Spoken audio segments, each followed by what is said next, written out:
எல்லாருக்கும் வணக்கம். நான் ஹரிஸ் மாறன். 1838ஆம் ஆண்டு ஒரு பிரபல எழுத்தாளர் எழுதின புக்கில் வர்ற பரபரப்பான சம்பவம் ஒன்று. அந்த புக்கு வெளியாகி 46 வருஷத்துக்கு அப்புறம் 1884ஆம் ஆண்டு உண்மையாகவே நடந்துச்சுன்னு சொன்னால் உங்களால் நம்ப முடியுமா? என்ன ப்ரோ, மாயன் ப்ரெடிக்ஷன் மாதிரி இவர் எதுவும் ப்ரெடிக்ட் பண்ணியிருக்காரான்னு உங்களோட மைண்ட் வாய்ஸ் எனக்கு கேட்குது. இங்கிலாந்தில் நடந்த பிரபலமான சம்பவத்தை இன்னைக்கு நினைச்சு பார்த்தா கூட நம்ம வாயை பொளக்கிற அளவுக்கு ஆச்சரியமா இருக்கும். ஆனா இப்போ நாம இந்த சம்பவத்தை பத்தின முழு தகவலும், அவர் எழுதின புக், அப்புறம் அதோட தாக்கத்துல வெளியான ஹாலிவுட் படம், இது எல்லாத்தையும் பத்தி தான் இன்னைக்கு நாம இந்த வீடியோல பார்க்க போறோம். வாங்க வீடியோக்குள்ள போலாம். 19ஆம் நூற்றாண்டோட மிகப்பெரிய பிரபலமான ஆங்கில எழுத்தாளர் தான் எட்கர் ஆலன் போ. இவர் பல புத்தகங்களை எழுதியிருக்காரு. முக்கியமான பல திருப்பங்களும் பரபரப்புகளும் நிறைஞ்ச கதைகள் எழுதுறதுல இவர் மிகச்சிறந்த திறமை வாய்ந்தவர். ஆனால் இவர் எழுதின கதை ஒன்று தான் பல வருஷத்துக்கு அப்புறம் உண்மையாக நடந்திருக்கு. 1838ஆம் ஆண்டு Edgar Allan Poe the narrative of Arthur Gordon Pym of நாண்டுகேட்னு ஒரு புக் எழுதினாரு. அந்த புக்கோட கதை என்னன்னா, கிராம்பஸ்னு ஒரு கப்பல் நடுக்கடலில் போயிட்டு இருக்கும்போது ஒரு விபத்தில் சிக்குது.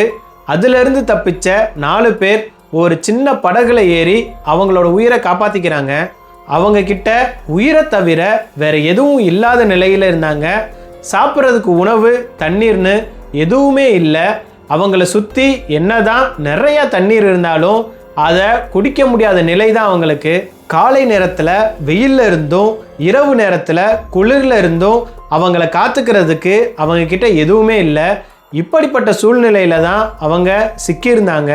ஒரு கட்டத்தில் அவங்கள காப்பாற்ற யாரும் வராத நிலையில் அவங்க 4 பேரும் உணவுக்காக ஏங்கி தவிக்கிறாங்க.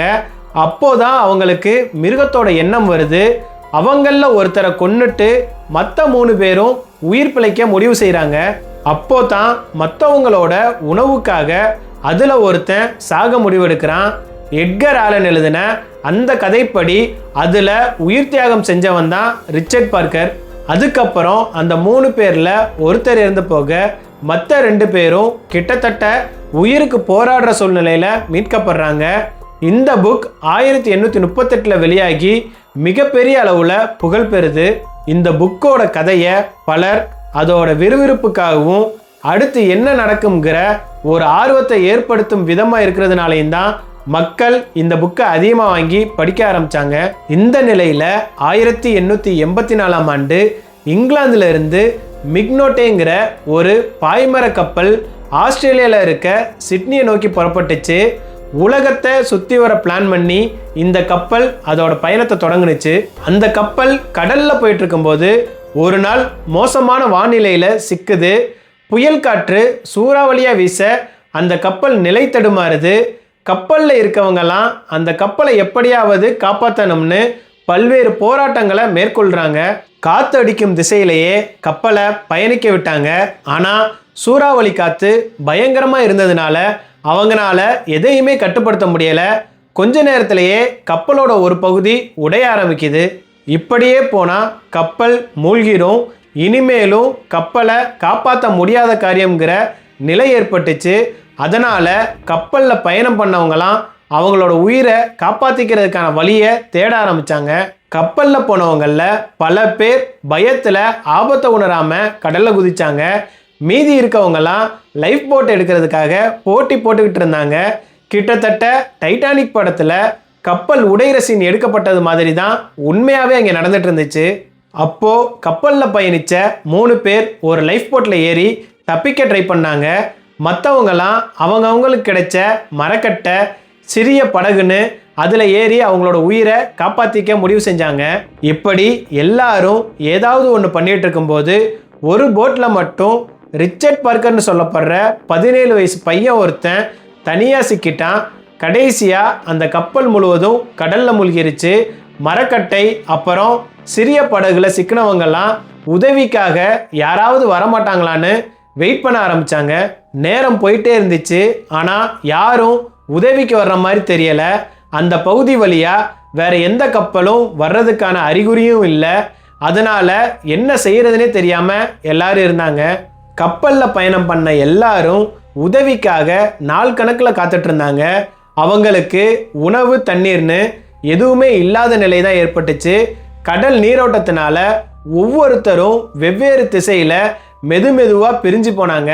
இந்த நிலையில் 3 பேர் ஃபஸ்ட்டே தனியாக பிரிஞ்சு போனாங்க, ஞாபகம் இருக்கா? அவங்களுக்கு பசியால் மயக்கம் ஏற்பட்டுச்சு. அதே போல் தனியாக இருந்த ரிச்சர்ட் பார்க்கரும் பசியினால் மயக்கமானா. அந்த 3 பேர் இருந்த படகும் ரிச்சர்ட் பார்க்கர் இருந்த படகும் வெவ்வேறு திசையில் பயணிக்க தொடங்குனுச்சு.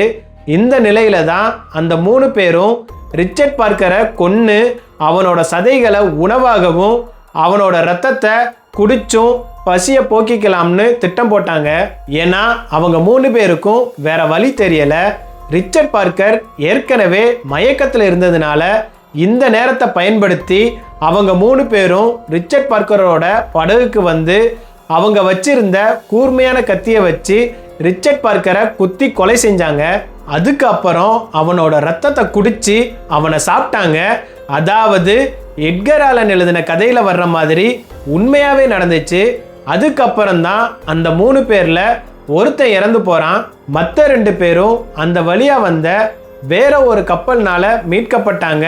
பின்னாடி தான் இவங்க கொலை செஞ்ச விஷயம் வெளியில் பரவி அவங்க 2 பேரும் கோர்ட்டில் நிறுத்தப்பட்டாங்க. கோர்ட்டில் இவங்களுக்கு ஃபஸ்ட்டு தூக்கு தண்டனை விதித்து தான் தீர்ப்பளித்தாங்க. அதுக்கப்புறம் நடந்த மேல்முறையீட்டுனால அவங்களோட தண்டனை காலம் 6 மாத சிறை தண்டனையாக குறைக்கப்பட்டுச்சு. 1838 எட்கர் ஆலன்கிற மாபெரும் எழுத்தாளர் எழுதின ஒரு புத்தகத்தோட கதை உண்மையிலேயே நடந்தது மக்களுக்கு பெரும் அதிர்ச்சி ஏற்படுத்தினுச்சு. அது மட்டும் இல்லை, அவர் கதையில் வர்ற ஒரு கதாபாத்திரம் படகுல இருந்த மற்றவங்களுக்கு உணவாக மாறுற அந்த கதாபாத்திரத்தோட பேரும் ரிச்சர்ட் பார்க்கர் தான். உண்மையிலே நடந்த சம்பவத்தில் மற்றவங்களுக்கு உணவான அந்த பையனோட பேரும் ரிச்சர்ட் பார்க்கர் தான். இதை கேள்விப்பட்டதும் பல பேர் இது எப்படி சாத்தியம்னு ஆச்சரியமாக பார்த்தாங்க. இந்த நியூஸ் இங்கிலாந்து ஃபுல்லாக பரவி மிக பிரபலமாக பேசப்பட்டுச்சு. இந்த கதையோட தாக்கத்தில் தான் பிரபல ஹாலிவுட் திரைப்படமான லைஃப் ஆஃப் பை திரைப்படத்தில் நடித்த புலிக்கு ரிச்சர்ட் பார்க்கர்னு பேர் வைக்கப்பட்டுச்சு. நடுக்கடலில் கற்பனையிலையும் நிஜத்திலையும் ரிச்சர்ட் பார்க்கர் வலிமை இழந்தவனாக இருந்ததுனால தான் உயிரை விட்டான். அதே ரிச்சர்ட் பார்க்கர்கிட்ட வலிமை இருந்துச்சுன்னா என்ன நடக்குங்கிறது தான் அந்த படத்தோட இயக்குனரோட கற்பனை கதை. அந்த திரைப்படத்தில் ஒரு பையனும் ஒரு புலியும் ஒரே படகுல நடுக்கடலில் மாட்டிக்கிடுவாங்க. கிட்டத்தட்ட இந்த சம்பவங்களை தழுவி எடுக்கப்பட்ட படம் தான் அது. எட்கர் ஆலன் எழுதின கதையில் வர்ற காட்சிகள் சம்பவங்கள் எல்லாமே உண்மையாக நடந்தது. அதில் வர்ற கதாபாத்திரத்தோட பேரு கூட அப்படியே இருந்துச்சு. இது எதர்ச்சியாக நடந்த சம்பவமா இல்லைனா எட்கர் ஆலனுக்கு உண்மையாகவே முன்னாடி நடக்க போகிறது தெரியுமா? இது எதுக்குமே விடை தெரியலை. எல்லாமே மர்மமாக தான் இருக்குது. மீண்டும் இன்னொரு வீடியோவில் உங்களை வந்து சந்திக்கிறேன். See you.